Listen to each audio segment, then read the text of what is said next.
Hola, ¿qué tal? Muy buenas tardes a todos. Bienvenidos a este simposium de Asofarma titulado De la evidencia al día a día en el tratamiento de los síntomas del tracto urinario inferior, para lo cual voy a dar la bienvenida a nuestros dos ponentes. Inicialmente tenemos al doctor Luis López Fando, el cual es urólogo del Hospital La Princesa de Madrid, es doctor en medicina por la Universidad de Alcalá y miembro de diversas asociaciones médicas internacionales. Él es experto, tanto nacional como internacional, en urología funcional y al cual agradezco infinitamente su participación. Estos son sus conflictos de interés. Y también tenemos a el doctor Jorge Moreno Palacios, también ya conocido por todos ustedes. Él es urólogo adscrito al Centro Médico Nacional Siglo XXI del Instituto Mexicano del Seguro Social, maestro en ciencias por el Instituto Politécnico Nacional, también es doctor en investigación, miembro del Sistema Nacional de Investigadores y secretario de Educación de la International Neurological Society.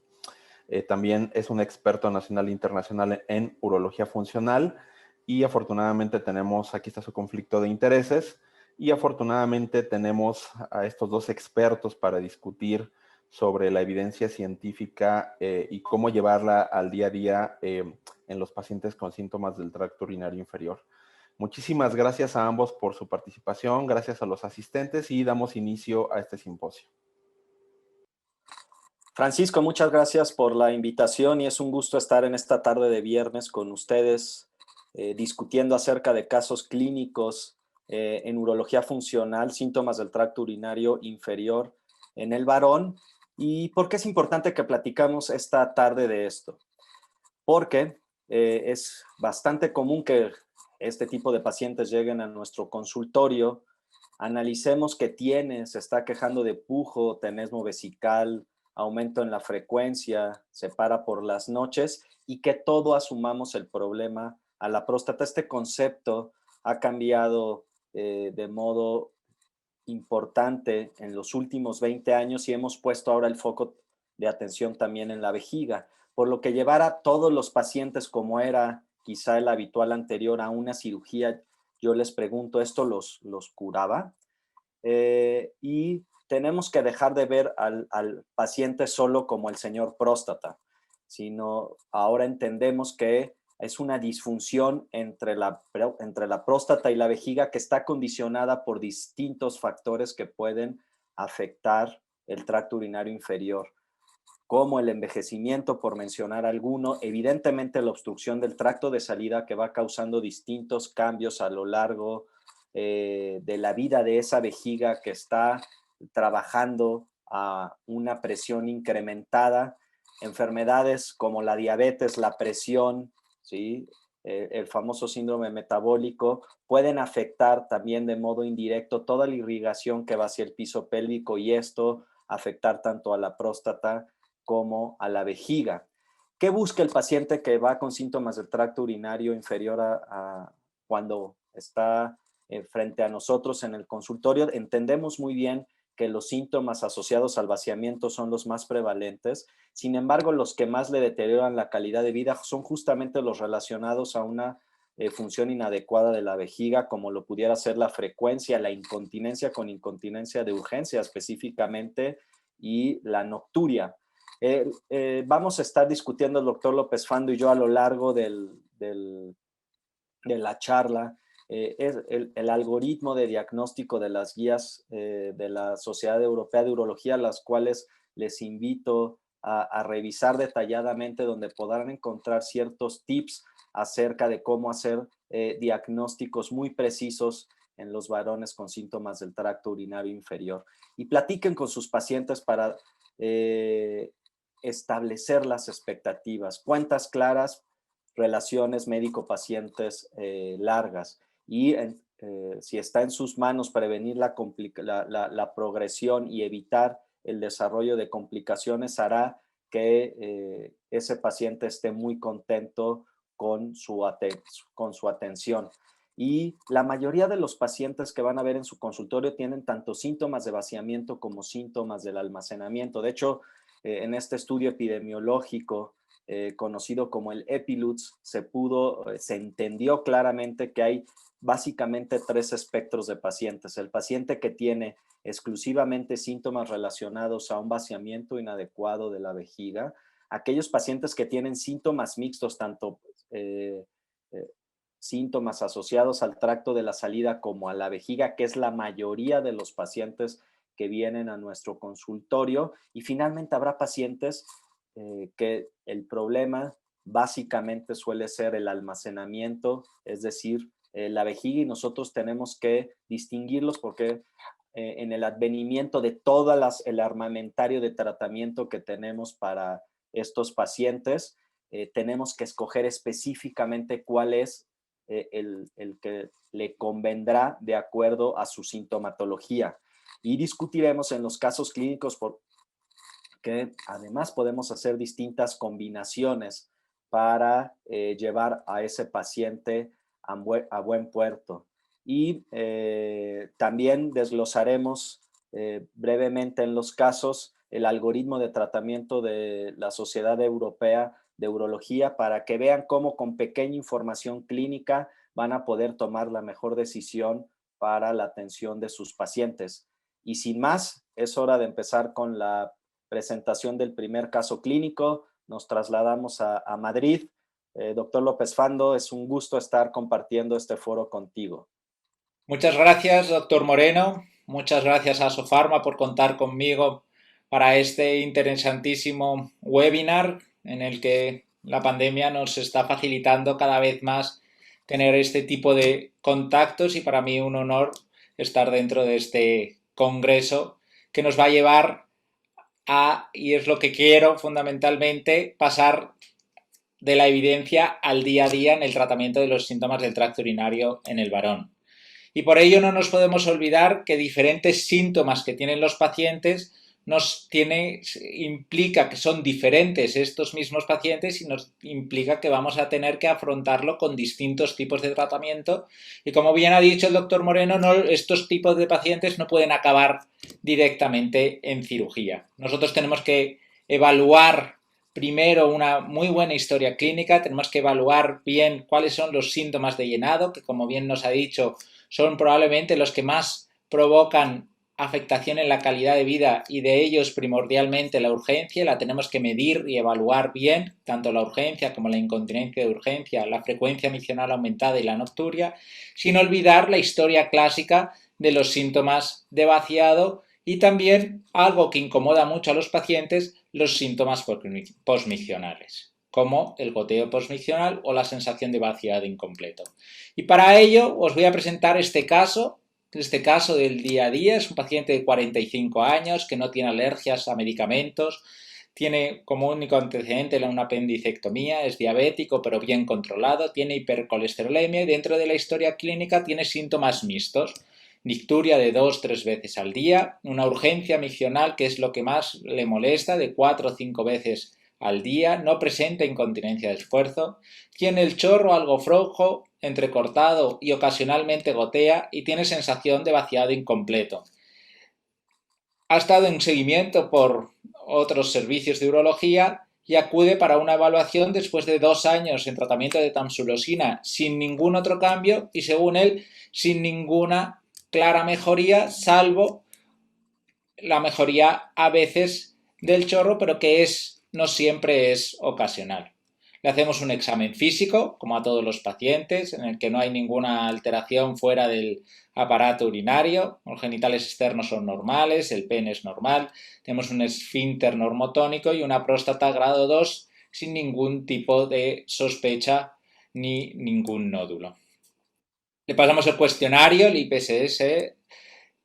Tenemos una puntuación de 22 en el que el paciente en cuanto a su calidad de vida está más bien insatisfecho y en el que, como vemos, predominan tanto los síntomas de llenado, la urgencia y la sensación de que ha tenido dificultad para aguantarse las ganas de orinar y la nicturia respecto a los síntomas de vaciado y aún así no le han hecho ningún tratamiento.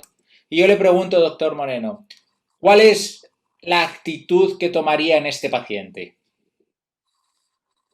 Luis, gracias. Mira, me llama la atención lo siguiente de este paciente, que es claramente en su IPSS la calidad de vida está afectada y hay un predominio claro de los síntomas del almacenamiento, lo cual explicaría por qué la tamsulosina puede ser que en algunos momentos le haya funcionado, porque ciertamente puede ser a lo mejor una hiperactividad asociada a la obstrucción, pero puede ser la vejiga per se.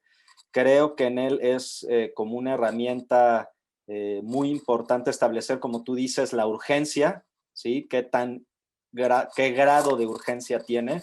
Porque no es lo mismo el que corre al baño al que corre y no llega al baño.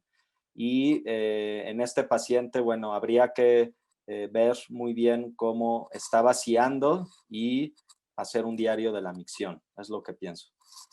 Entonces le haríamos probablemente una flujometría, como hemos hecho en este caso, que no nos la ha aportado previamente. Tiene un flujo un poco alargado, tiene una capacidad vesical en la flujometría algo menor de la normal. Le hemos hecho también una ecografía, en el que lo único que hemos visto alterado es una próstata ligeramente aumentada, 30-40 centímetros cúbicos. Le hemos hecho también una analítica que, aunque sea joven, yo creo que el PSA es necesario y está dentro de lo normal, y un sedimento de orina normal. Y como bien has dicho, le hemos hecho un diario miccional, que es la prueba, podríamos decir, de excelencia, la prueba de referencia para medir la urgencia miccional.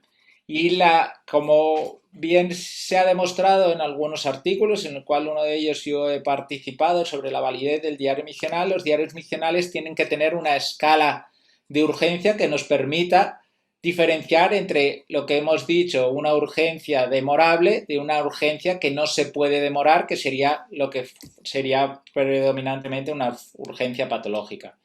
El paciente en el diario miccional tiene una frecuencia miccional aumentada, 10 episodios en 24 horas, tiene una nicturia un poquito más significativa incluso que la que nos dijo en la historia clínica, de 4 episodios, tiene un volumen miccional máximo de 300 mililitros y tiene 5 o 6 episodios de urgencia, todos grado 3, que son significativos en el PEPIUS, pero no grado 4, no tiene incontinencia de urgencia.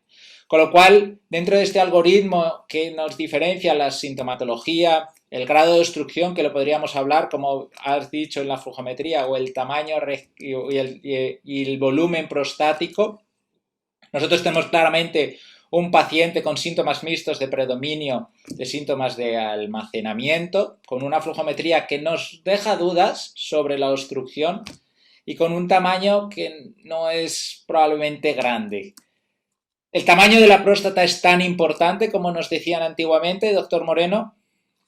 Bueno, en cuanto a tomar decisiones, bien, lo que pienso es que en cuanto a tomar decisiones terapéuticas, claramente hay estudios como el ALTES, el MTOPS, el estudio COMBAT, donde la próstata para la decisión terapéutica tiene una importancia.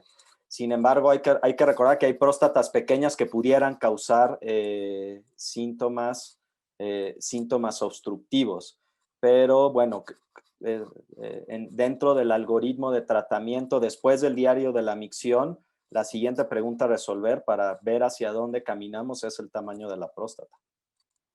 Y está claro que el tamaño de la próstata es algo que no podemos no valorar. De hecho, pues en este estudio publicado recientemente en una revista española, vemos que el agrandamiento prostático en sí es relevante, porque 1 de cada 3 pacientes que tienen este tipo de síntomas tiene agrandamiento prostático, aunque es cierto que si nos fijamos en el resto del algoritmo, el riesgo de progresión, a pesar de tener un agrandamiento prostático, no siempre es tan alto. Solo un 20-40% de estos pacientes van a progresar o van a necesitar realmente cirugía o tener retención o algún tipo de complicación, y muchos de estos pacientes los podemos manejar con tratamiento farmacológico.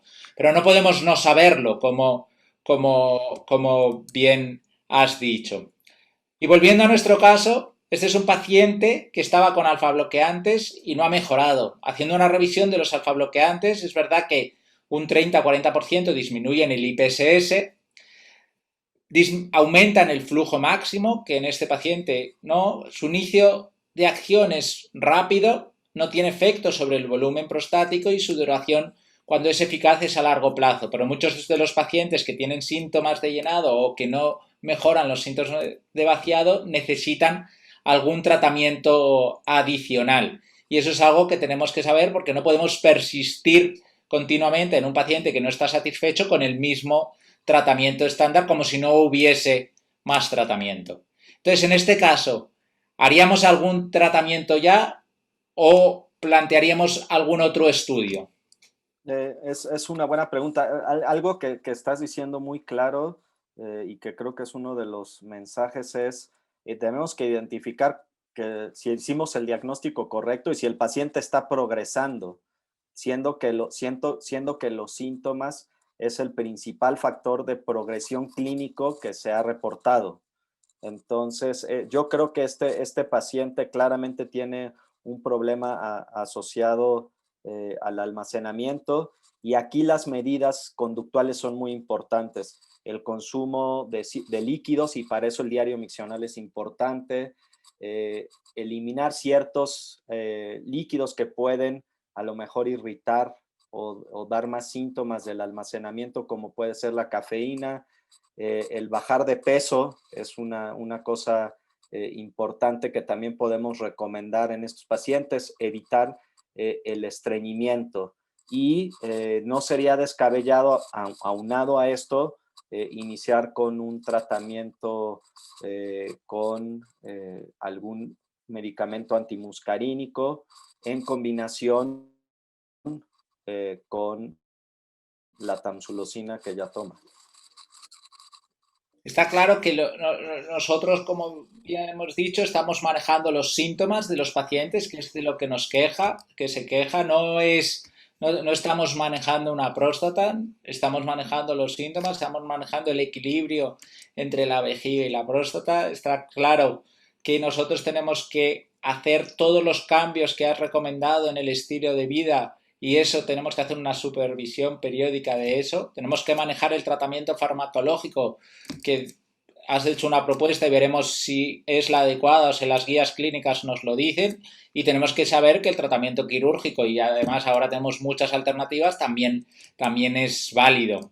Pero no podemos perder estos 4 puntos, que es aliviar los síntomas de nuestro paciente, mejorar su calidad de vida, prevenir, como bien hemos dicho, la progresión de la enfermedad clínica y prevenir las complicaciones, porque un paciente mal controlado puede tener complicaciones que luego no van a ser tan sencillas solucionar con la cirugía, y por eso requieren estos pacientes seguimientos. Con lo cual, nuestro tratamiento, yo creo que es una pregunta obvia, pero te la tengo que hacer. Se debe basar en las guías clínicas, no en nuestra experiencia. Sí, correcto. Yo creo que basado en el algoritmo, sabemos por diario miccional que tiene urgencia, que no tiene poliuria nocturna, tenemos el tamaño de la próstata, lo cual indica que no es una próstata voluminosa, y no por antígeno tampoco tiene un criterio de progresión. Está bien indicado el alfa bloqueador, y aquí este paciente ya está siendo tratado. Se podrá añadir un agonista beta 3 o un antimuscarínico desde mi punto de vista. Entonces le vamos a preguntar a las guías clínicas que nos has puesto antes, ¿cuál es la evidencia del tratamiento farmacológico? Está claro que este paciente tiene síntomas molestos que le afectan a su calidad de vida y que no tiene poliuria nocturna por el diario miccional, y que probablemente los síntomas que le afectaban al principio eran los síntomas de llenado, y por eso le pusimos los síntomas de vaciado, y por eso le pusimos alfa-bloqueantes. La evidencia nos dice que nosotros, en pacientes que tienen síntomas de predominio de llenado, que no sería nuestro caso, sí, porque empezó con síntomas fundamentalmente de vaciado, le podemos dar antimuscarínicos, y que, ojo, los antimuscarínicos siempre hay que tener control cuando hay un residuo por encima de 150 mililitros, y por eso lo hemos hecho. Que la evidencia es baja todavía, pero podemos seguir utilizando beta 3 adrenérgicos en este tipo de pacientes que diríamos que están en predominio de síntomas de llenado. ¿Qué los inhibidores de la 5-alfa reductasa están indicados para aquellos que tienen próstata agrandada, es decir, que este probablemente no sería nuestro caso, y que el tratamiento combinado en próstatas grandes también sería con alfa bloqueantes y 5-alfa reductasa, pero esto no sería nuestro caso. Nuestro caso probablemente sí es este. Al principio le ofrecieron alfa bloqueantes, probablemente el seguimiento no ha sido el correcto, porque 2 años quejándose el paciente de que no ha mejorado del todo, deberíamos haber sido más rápido, y este sí es nuestro caso. No predomina es decir, tiene algo de, no predomina la nicturia, no predominan los síntomas del llenado y no es una próstata grande, por eso se le inició con alfa bloqueantes, pero tiene síntomas residuales y hay que añadirle, como bien has dicho, un antimuscarínico, y hay que controlar el residuo, pero no hay una contraindicación cuando hay residuo elevado. Revisando cuál es el mecanismo de acción de los alfa bloqueantes bloquean los receptores alfa-adrenérgicos y por la vía simpática inducen una relajación de la musculatura lisa de la próstata y del cuello vesical, y por eso mejora el flujo urinario y los síntomas de vaciado. Y los antimuscarínicos actúan directamente, podríamos decir, en la vejiga, bloqueando los receptores muscarínicos y mejorando los síntomas de llenado, mejorando esa dichosa urgencia que muchos de estos pacientes les preocupa. Con lo cual nosotros tendríamos 2 indicaciones claras para usar antimuscarínicos en pacientes con estos síntomas, y es que es tratamiento directo de los síntomas de llenado y tratamiento de los síntomas de vaciado asociados a la hiperplasia en pacientes que no están respondiendo a la monoterapia, que este segundo sería nuestro caso. El estudio Neptune nos hace ver que la combinación entre solifenacina 6 miligramos con alfa bloqueantes, en este caso concreto la tamsulosina, mejora todos los parámetros utilizados de forma significativa con respecto al tratamiento en monoterapia, fundamentalmente incluso en los síntomas de vaciado, siendo un tratamiento seguro porque solo menos de un 4% de los pacientes abandonó por efectos secundarios, siendo los efectos secundarios simplemente los mismos que tiene cada fármaco de forma aislada, es decir, que los efectos secundarios no se potencian. Y que la seguridad también, no hemos aumentado la retención de orina ni hemos aumentado el residuo posmiccional en estos pacientes cuando les hacemos tratamiento combinado, que es una de las cosas que nos preocupan y que incluso en una sesión clínica todavía de mi hospital lo tuve que discutir en este mismo paciente, porque decían, ojo, no le vayas a dar este medicamento a este paciente porque tiene riesgo de retención, cuando está claramente demostrado que no, y en las conclusiones de este estudio lo demuestra. Otra evidencia es este estudio observacional post comercialización del tratamiento combinado, en el que vemos que la mayoría de los pacientes, hasta un 82%, se cambiaron de monoterapia a tratamiento combinado, en el que la seguridad fue alta, evaluando casi 600 pacientes y evaluando sobre todo la eficacia en la que se mejoró significativamente el IPSS y la calidad de vida asociada al IPSS, y sobre todo cuando hemos hecho un tratamiento mantenido, sin demostrar, como en el estudio Neptune, un bajísimo riesgo de retención de orina, y prácticamente el único efecto secundario fue la boca seca, que afectó a menos del 8% de los pacientes, y con una persistencia en el tratamiento de casi el 80%, que es alto para este tipo de fármacos, demostrando una eficacia en cuanto a calidad de vida de casi el 90% de los pacientes y el 65,7% de los pacientes en esta escala, que es mucho más exigente. Y volviendo a nuestro caso, siempre me queda esta duda: la obstrucción. Ya hemos demostrado que este es el tratamiento, pero ¿de verdad nosotros podemos asegurar que este paciente no está obstruido? y yo te pregunto, ¿es un paciente joven? Antes del tratamiento, o si no respondiese antes del tratamiento, hemos visto que no, porque la evidencia nos dice que no. Pero este paciente sigue sin mejorar. Doctor Moreno, ¿le haríamos pruebas invasivas a este paciente? Y, o sea, yo pienso, eso es una muy buena pregunta, Luis. Yo creo que este tipo de casos, si no ha respondido al tratamiento farmacológico y se piensa hacerle un tratamiento quirúrgico que normalmente pudiera ser irreversible y la duda es, ¿está obstruido? No hay otra herramienta que no tengamos disponible, ¿sí? Que no sea la urodinamia, para poder valorar cómo está ese detrusor en la fase de almacenamiento y resolver la duda de si el paciente está obstruido o no. Y más, bueno, es un paciente que por flujometría está limítrofe, no deja tanta orina residual aparentemente. Quedan algunas dudas que nos pudiera ayudar a resolver el estudio urodinámico. A mí siempre me genera duda. Yo soy un firme defensor de la urodinamica en casos dudosos y sobre todo en este paciente joven al que puede que tengamos que convencerle de insistir en tratamientos higiénicos, en hacer más diario misional, en el que se nos está escapando algo, pero también siempre te genera la duda de si es eso y hay que insistir ahí o de verdad está obstruido y hay que plantearse un tratamiento. Y no, yo sí creo que los estudios de presión flujo, y así nos lo dicen las guías europeas, son útiles sobre todo en aquellos, como bien dice, mayores de 80 años o menores de 50 años en los que hay dudas antes de plantearse una cirugía. Y hay cierta evidencia, aunque probablemente los urodinamistas o los urólogos funcionales no mimamos tanto la calidad de la urodinamica y eso nos hace tener menos evidencia. Yo creo que es una de las cosas que tenemos que tener cuidado.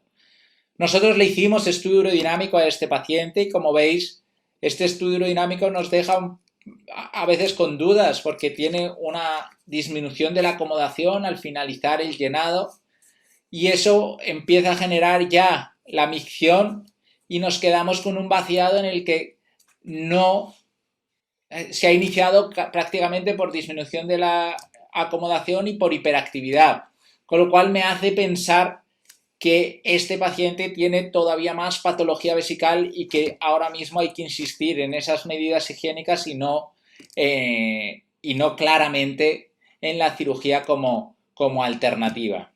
En este caso, ¿estás de acuerdo? ¿Insistirías en alternativas médicas y control higiénico o te plantearías cirugía?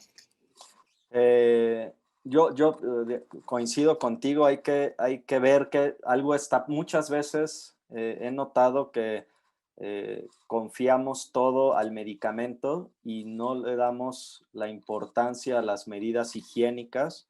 Habrá que replantear bien ese diario miccional para volver a ver si objetivamente sí no ha mejorado y qué se le pudiera recomendar. Este paciente que en la urodinamia que muestra siempre da el miedo de si lo opero, esa hipocontractilidad, ese detrusor que ya no está tan sano, cómo va a responder.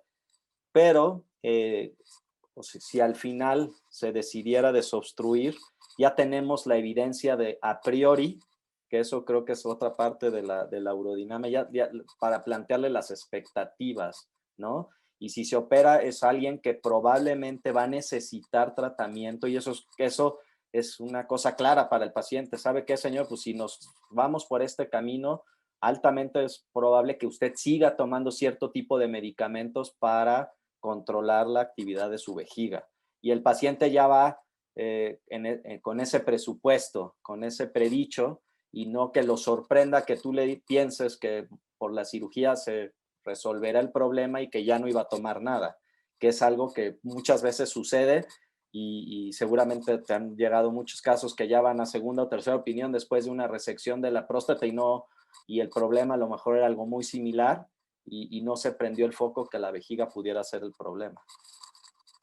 Yo creo que, y para terminar, os dejo esta diapositiva en la que planteo todas las alternativas médicas, higiénicas, tratamientos mínimamente invasivos que están muy de moda o cirugías radicales o LEP que podría plantear en este paciente. Yo en este caso me quedaría, y por eso lo he puesto así, con la opción 1. Tenemos que seguir insistiendo en esas medidas higiénicas, en ese tratamiento, y yo creo que es un paciente que todavía no está preparado para cirugía y si le hiciésemos cirugía probablemente optaría por ser joven en alguna mínimamente invasiva y con la advertencia clara que su vejiga no podríamos decir que no es de buena calidad y que va a necesitar probablemente de por vida un control de las medidas higiénicas y casi seguro una medicación. Así que yo te agradezco la participación en este caso y yo creo que tienes otro caso mucho más interesante que el mío para compartir. Luis, pues a ver cómo ves el caso que yo te planteo ahorita. Él es un hombre de 60 años, es más añoso que el señor que revisamos anteriormente. Su principal molestia es que acude por referir disminución en la fuerza y la calidad del chorro de su orina. Está pujando mucho y en ocasiones se queda con sensación de orinar. Él es hipertenso de hace 10 años de tratamiento, no fuma, él consume alcohol los fines de semana sin llegar a la embriaguez y al interrogatorio dirigido él dice que le molesta estar pujando demasiado, principalmente. Y la primera pregunta que te hago con respecto al abordaje diagnóstico, Luis, es tú desde el principio que un paciente llega a tu consulta y identificas algunos síntomas, por ejemplo, en este que parece que el problema es más el vaciado, directamente le haces ahí algún cuestionario, le pides algunos estudios y que regrese, ¿cómo lo haces?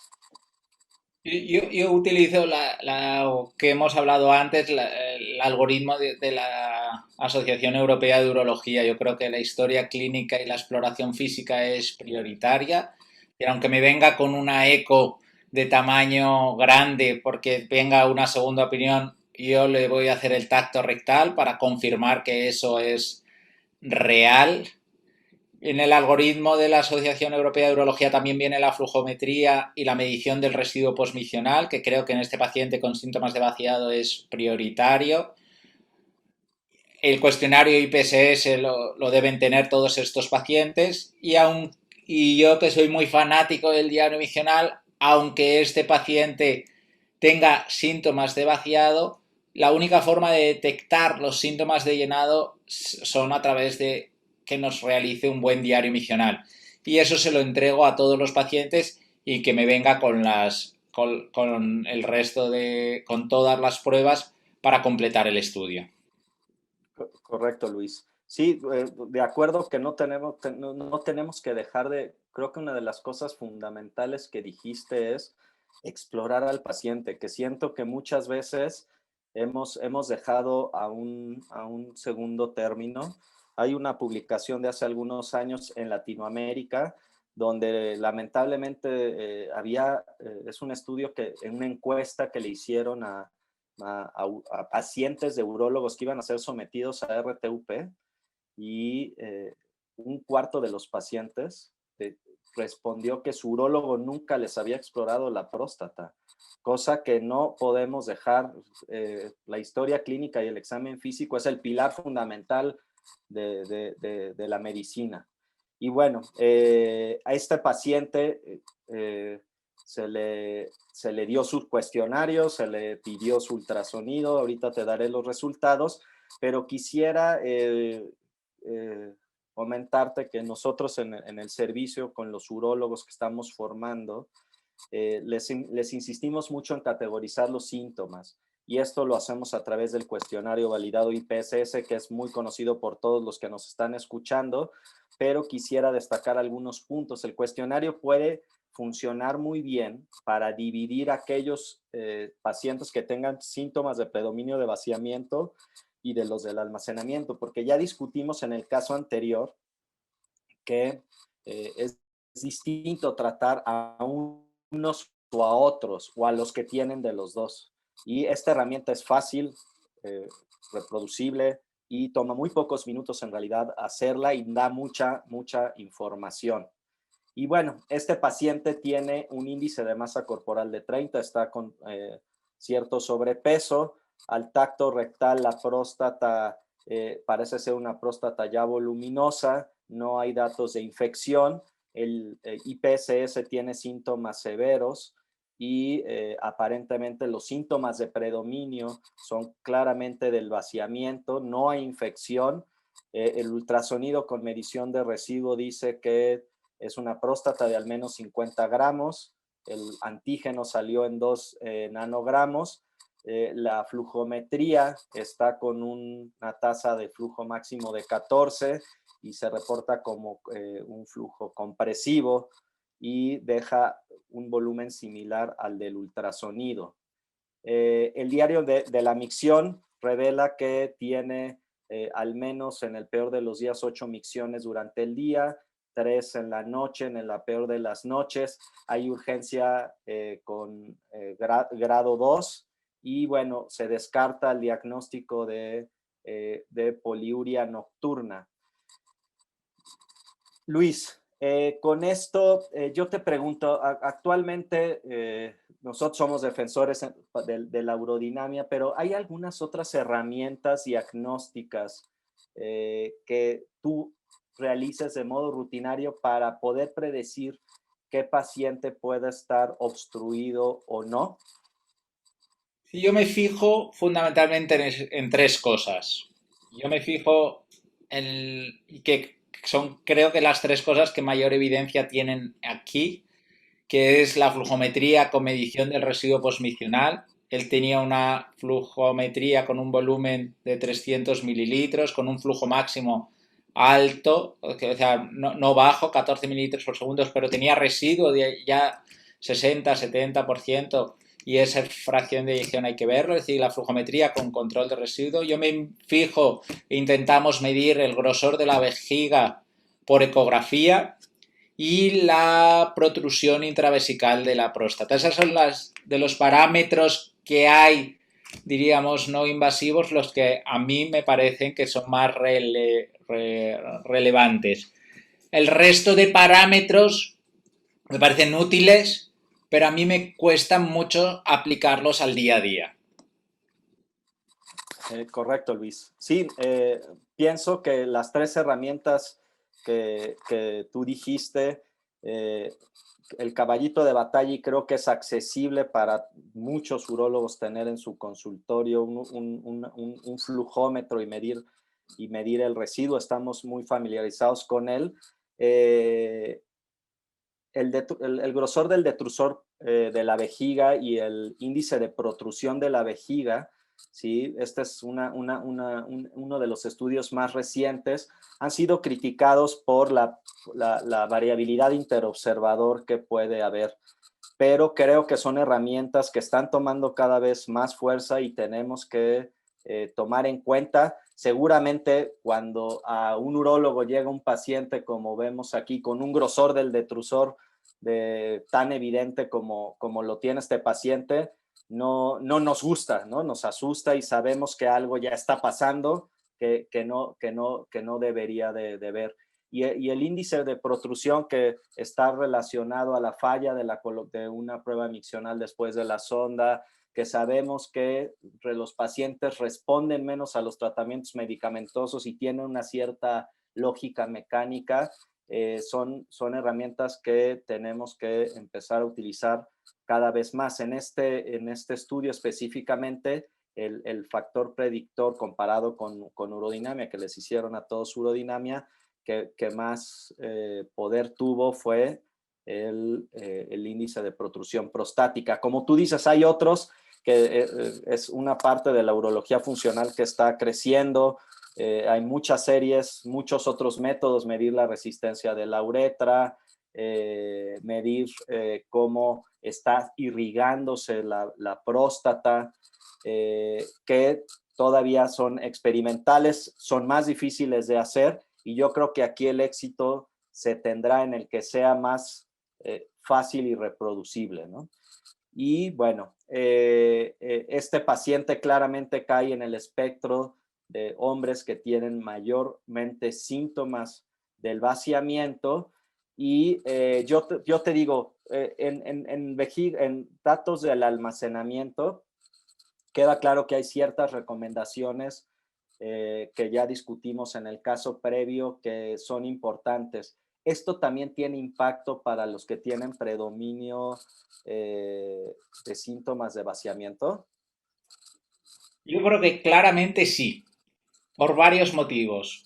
Cuanto mejor sea la calidad, es cierto que en la próstata o en la uretra o en el conducto, yo creo que las medidas generales probablemente tengan menos valor, pero cuanto mejor sea la calidad de mi vejiga, más va a poder enfrentarse contra esa supuesta obstrucción o esa falta de relajación. Yo creo que la obesidad, la diabetes, el control del síndrome metabólico, la pérdida es decir, evitar el sedentarismo, son cosas que tenemos que concienciar a nuestros pacientes que va a mejorar su calidad de vida y que sus síntomas van a mejorar.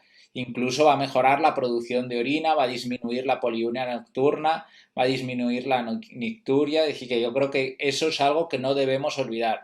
Y yo en eso siempre me baso, como hemos comentado antes, en el diario misional. El diario misional es lo que nos ayuda a poder explicar al paciente qué cambios tiene que hacer para poder manejar bien los líquidos, la ingesta, cuándo tiene que beber, y eso, aunque tenga síntomas fundamentalmente de vaciado, le va a ayudar.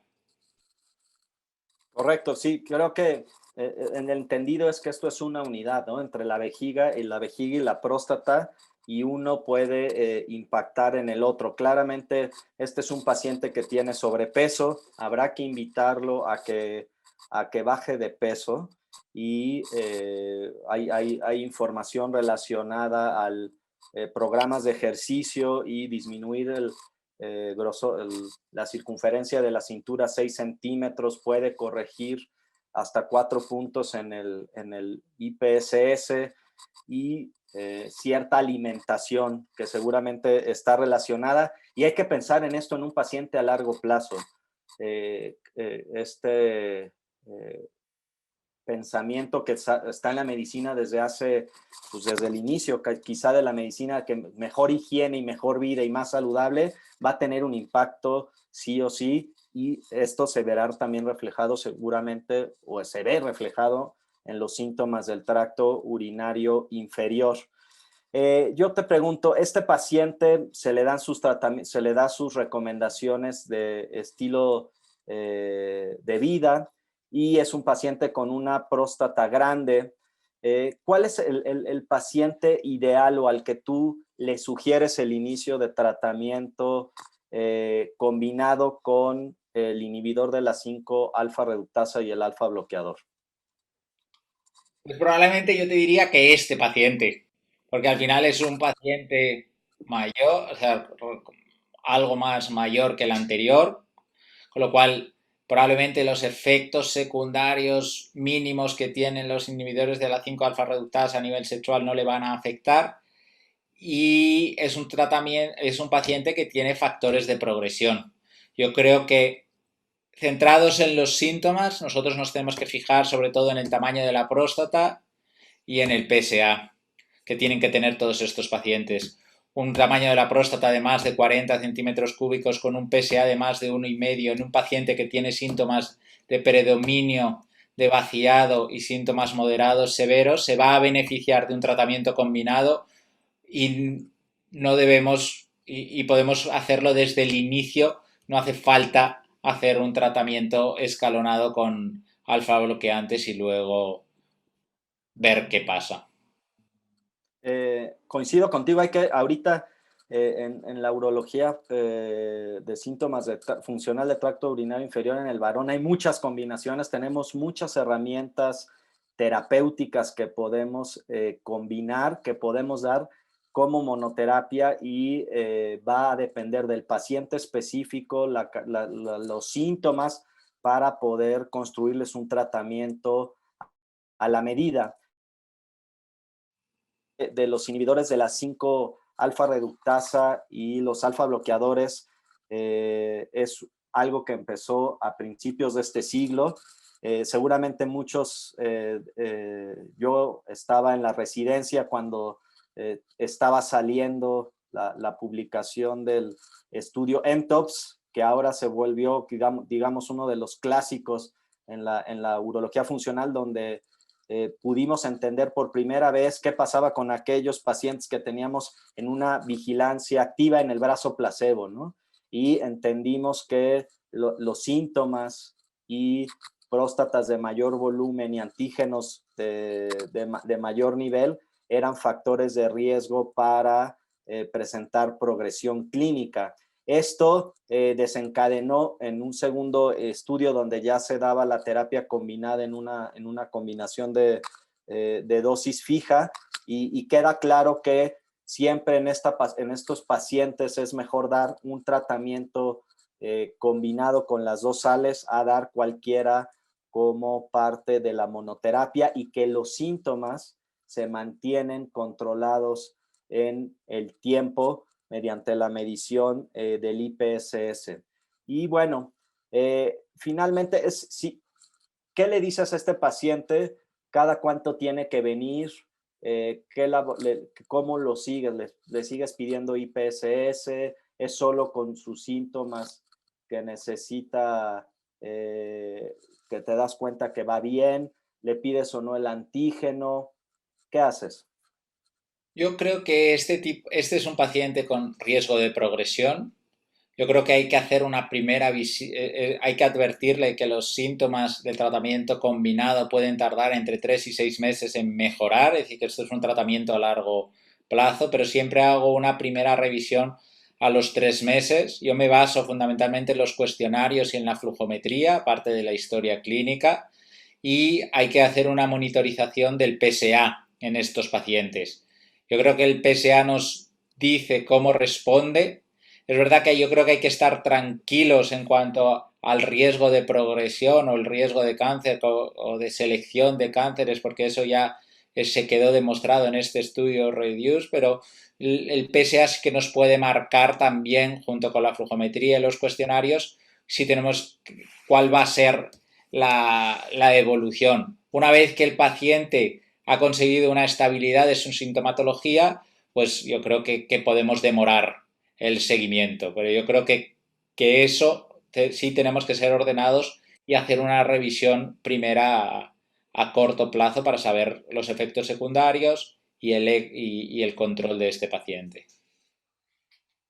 Sí, correcto. Yo creo que de los mensajes es, este tratamiento es para un paciente que apuesta a largo plazo, porque realmente el efecto de este tipo de terapias combinadas, vamos a ver incluso después de los 2 años que puede haber todavía una cierta mejoría y el paciente tiene que saberlo, porque de nada va a valer la pena que al 6º mes abortemos la misión de dar este tratamiento. Entonces es el mensaje a largo plazo. Yo como tú lo cito para ver cómo va evolucionando de modo temprano y luego al menos cada semestre. Y siempre invito a estar viendo, midiendo los síntomas, porque sabemos que, bueno, podemos controlar muy bien la obstrucción, pero este paciente quizá va a envejecer junto con nosotros y tendremos que ir midiendo, por ejemplo, si puede tener síntomas ahora del almacén que puede dar por el envejecimiento per se y saber si el paciente está progresando en sus síntomas para poder ir ajustando el tratamiento. Recordar que la progresión sintomática los síntomas es lo que más habla de que algo pudiera estar pasando con la evolución de la enfermedad de nuestros pacientes. Y como tú dices, creo que ya queda claro, está muy bien en guías que este tipo de tratamientos no está asociado, y esto lo digo porque en muchos foros me he parado donde me preguntan si este tipo de tratamientos causa cáncer de la próstata. En el estudio REDUCE, como tú muy bien nos lo mencionaste, ya quedó resuelta esa interrogante que teníamos, y sí tenemos que entender que el antígeno va a bajar y tenemos que seguir monitorizándolo, y quizá después del sexto mes hacer una multiplicación del doble para saber el volumen real, el valor real de ese antígeno, para que si algo pasara, ¿sí? Porque puede pasar por el azar que el paciente sí tuviera el desarrollo posterior de algo maligno, que no se nos vaya a escapar. Y bueno, la última pregunta para este caso que te tengo, Luis, es, ¿vale la pena iniciar el alfa bloqueador y luego lo vemos y le agregamos el inhibidor de la 5-alfa reductasa, o nos vamos por todo el paquete completo desde el principio? Y yo voy a ser como demasiado concreto. Inicio cuando toca, indicado. Si el paciente tiene todos los factores de riesgo de progresión, inicio precoz de este paciente. Nuestro paciente, como bien hemos dicho, puede progresar.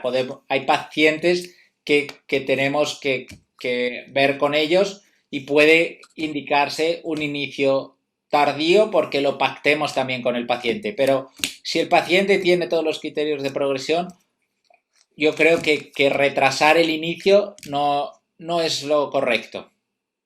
Correcto, coincido contigo. Hay evidencia suficiente para saber que los inicios temprano a largo plazo van a impactar en la progresión de los síntomas y la necesidad de cirugía. Ahora, en el advenimiento de la pandemia, que tenemos que ser más claros, al menos en los institutos mexicanos, que vamos a estar sobrepasados. Es mejor, creo, que si ya tiene criterios, empezar, porque la atención de todos estos pacientes se va a ver retardada de algún modo por todo lo que dejamos de hacer en este último año, y es mejor ya tenerlos en el camino que probablemente no haberles dado ese beneficio. Al final, quisiéramos darles muchas gracias. Este paciente está en tratamiento dual y estamos en espera de que regrese, y quisiéramos darles los siguientes mensajes para llevar a casa. Yo creo que lo más importante es hacer un buen estudio de los síntomas y adecuar las necesidades de cada paciente en cuanto a la elección de tratamiento. Correcto, y esto les va a permitir identificar bien, ¿sí?, qué paciente va a ser candidato a un grupo farmacológico específico, cuál se va a beneficiar de mezclar sales para hacer un traje a la medida de las necesidades de cada uno de nuestros pacientes. Y sin más, Luis, es un gusto que estés aquí compartiendo con los amigos urólogos mexicanos. Vamos a iniciar la sesión de preguntas y respuestas.